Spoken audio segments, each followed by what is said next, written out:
Hi everyone, today we have a new video review, and as you can see, this time we are going to talk about fresh release from Miniart.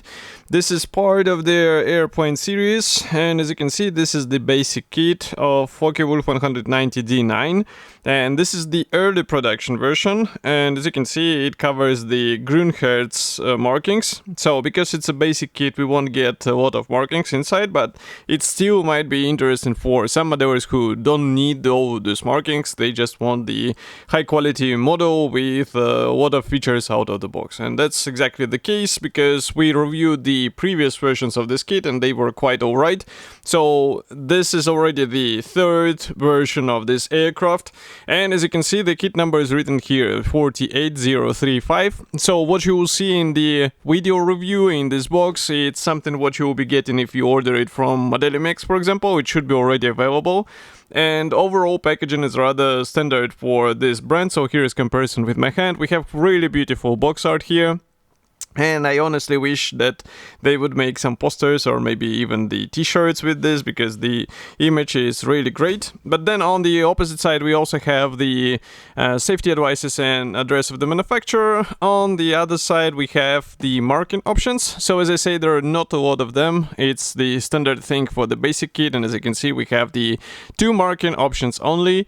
But obviously nobody limits you with this. If you can find some suitable markings for this particular version of the aircraft, you are free to apply them, and this will actually give you something different. But obviously it will cost you extra money if you don't have the aftermarket decals in your storage.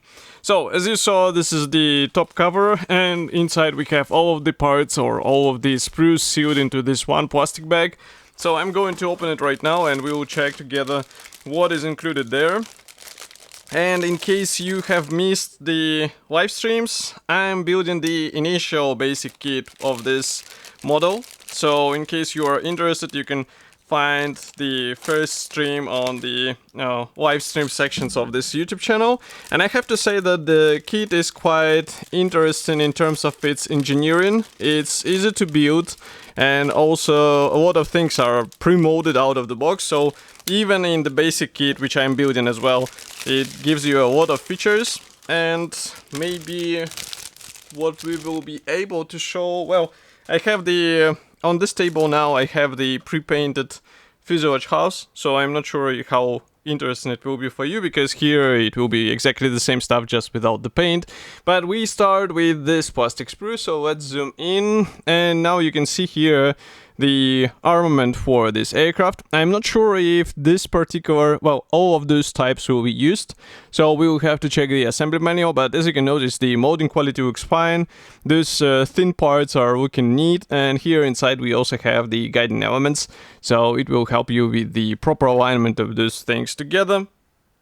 Next, we continue with the lower wing half, and it also preserves this nice angle which is typical of the Focke-Wulf 190, as you can see right now, and the attachment points are quite thin. So when I'm working now with the large parts in this kit, I did not encounter any problems whatsoever that the attachment points were kinda eating out the surface, and I think you won't have it here as well. And in terms of the external features, you can see it with your own eyes. We have the recess panel lines riveting, quite generous, and I think it looks great for this scale. So just try not to lose it, because it's well, it's not exactly shallow, but it's easy to lose in case you overdo the layers of the primer and paint. So this is something to keep in your mind.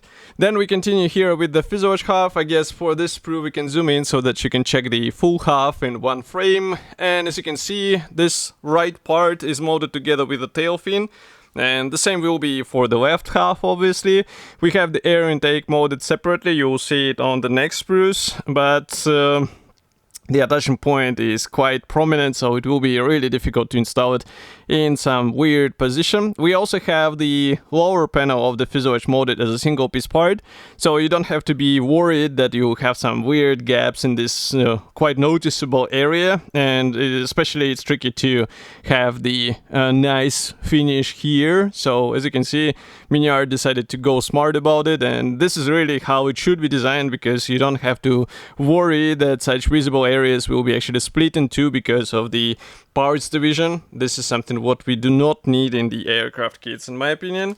Next, we continue with the sprue D. This one is dedicated to the left fuselage half, so pretty much the same design. Also here we have some internal parts. This is, as you can see, the ammo bay cover, and again, it's a one-piece part.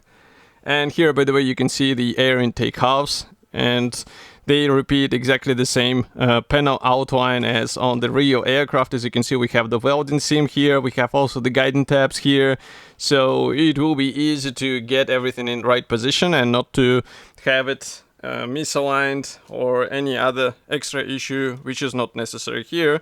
Next, we continue with the propeller. This one is molded as a single piece part. Attachment points are on the blades, unfortunately, but it should be easy to carefully separate them, so just try to use the sharp cutters and you will be good to go. And the one-piece design actually helps you with the proper alignment. You don't have to worry that something will be in wrong position. I'm just checking the next plastic sprue because here we have, this is actually the ammo bay cover. The previous one was the cowling cover, but as you can see here we have it as a one piece as well. It can be positioned open because we have the internal features here, and this is these two parts are actually the rear armor cover for the pilot seat, which is installed in the canopy. As you remember, on Focke-Wulf, this is the, let's say, typical feature. And next here we continue with more armament on the separate sprue. Again, quite nice molding quality, so here I don't have anything to complain about. And obviously you do not, well, you won't be able to use all of them at once on one aircraft, so that's why some of those will definitely go into your spare parts box. Here we also have some parts for the engine bay, or more of the wheel wells, because as you remember, this aircraft has such an interesting design that you can see some of the internals through the open wheel wells, so that's why manufacturers have to replicate it, because otherwise it will be looking weird, and this is also the case here. Next, we continue with the sprue B. For this one, probably I can zoom in even closer. I think it's interesting to check all of the parts one by one. So we have here the landing gear wheels, we have also instrument panel. Note that the seat parts are given in two versions. One is with the pre-molded seat belts. This one is more for the basic kit, unless you will get your own aftermarket seat belts. And this is what I'm doing with my build, so in case you will be interested, there will be a live stream soon with seat belts being assembled and combined with the seat part. Also, you can assemble the aircraft in flight position or in parked position, and that will mean the different versions of the landing gear parts, so be careful and pay attention to which ones are needed for your choice. Next, we have two top wing halves.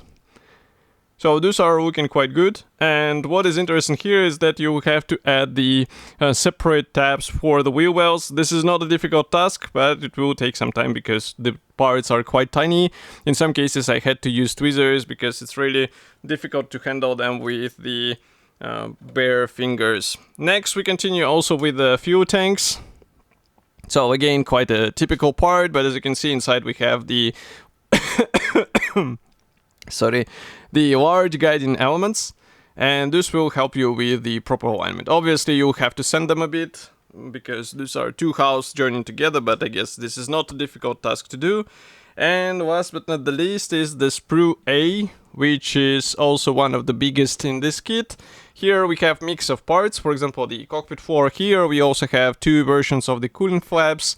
We have some parts for the main wheel wells, we have the landing gear, exhaust stacks, also machine gun barrels, and as you can see they are molded separately so they can be replaced with the aftermarket if you would like to. Not that they are bad here, because they're even having the hollow cut out here, maybe you can notice it on the camera, but some manufacturers produce already the resin and metal replacement, so for some models it might be interesting, but again it will cost you some extra money, so this is something what you decide whether you need it on your model or not. Next we continue with the clear plastic sprue. It is sealed into the separate plastic bag, and we have the classic design, so it means the two-piece canopy assembly, and it also means that you can open the cockpit. Do not worry, the cockpit should be really nicely detailed out of the box, and you will see in a second why. Obviously you can get the aftermarket P, and this will add you even more features, but in my opinion even the standard offering is more than enough even for the open cockpit. So I will just show it in a second. I'm opening now the plastic bag with the assembly manual and this. So here we have the Decals sheet, and I'll just close the lenses and zoom in. Now you can see that here we have the whole separate section for the cockpit decals, and these are looking quite great. There are no seatbelt decals because, as you remember, we had the seatbelt pre-molded, but other than that, everything is looking fine. We have generous stencils here, so be sure to apply all of them, and I think the final appearance of the model will be only winning from this addition. And then we have also the assembly manual. This one is the color printed brochure, so here I will just zoom out and close the lenses. This is a typical format for Miniart. We have short list of the features, as you can see. The first marking option is here. So this one is the aircraft of Grunherz, and it's from autumn 1944. So quite an interesting camouflage, by the way. And also here you can see the stenciling guide for this aircraft, which is quite unusual. As you can see, only on the third and fourth page we start with the parts map and also the colors chart. And then on the next page here you can see the assembly process. So that's exactly what I was talking. You can notice here the seat belts pre-molded on those parts. And then we continue with the side panels. We also paint them and install some decals. And then you will also work on this internal compartment, which I said before. Then you install everything into the fuselage, and it will take a bit of time, but I tried the fitment of the cockpit and the fuselage. It's really nice. So here I have nothing to complain about, and maybe just to show you what I'm working here. Well, now it's masked because you have to separate two colors, but you can notice the overall, let's say, paint work here. At least I applied the gray here on the tail area, which is obviously wrong. It will be overpainted with the green, which was present in the tail section, as noted here. Next, we continue with the wing assembly. So this is exactly what I was talking about. As you can see, the separate parts being installed. Then we have also some modifications for the closed chassis or the landing gear, so it's up to you. And also it's quite cool that we have the wing mechanization mode separately. It might be handy for some build ideas. And here you can also see that manufacturer shows you what to do for the open or closed canopy. We also have the pylons installation, armament.